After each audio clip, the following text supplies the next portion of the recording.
Hi everyone, I'm Roger Montgomery and welcome to this week's Video Insight, where we dive into the financial world to help you invest smarter. Today we're tackling a fascinating and somewhat alarming recent trend that really reinforces something we've always known. Today's insights come from an excellent article by Derek Horstmeyer, a finance professor at George Mason University in the United States. Let's set the scene. The COVID-19 pandemic didn't just wreak havoc on public health and global economies, it disrupted how individual investors approach the markets. Now, in the back of your mind, I'd like you to remember something I discussed in my book Valuable more than 10 years ago. There are two ways to approach the markets. One, bet on the ups and downs and treat the market like a roulette wheel, betting on black or red. Or two, treat the market as a venue where you can invest in parts of real businesses. We also know investors tend to buy at the highs when it feels safest but isn't, and sell at the lows when they've completely given in to their fears.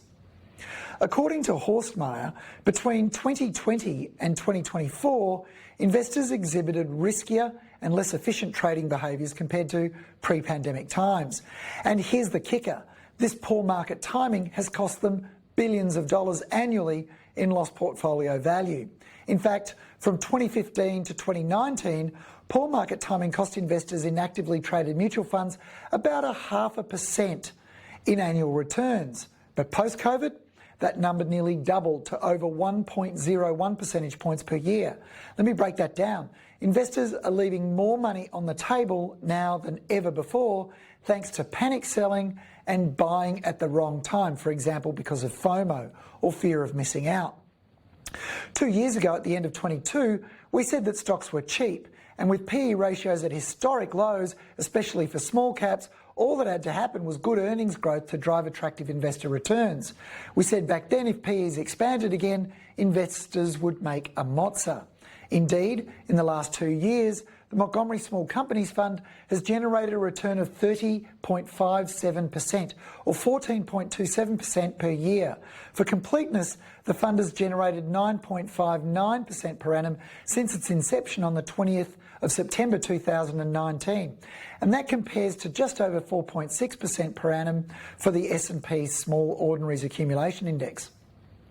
So why are investors leaving so much on the table? Well, Horstmeyer suggests that during the pandemic, homebound US investors, many of them new to the markets, became active traders. Internet forum like Reddit's Wall Street Bets and easy access to trading platforms fueled this behaviour.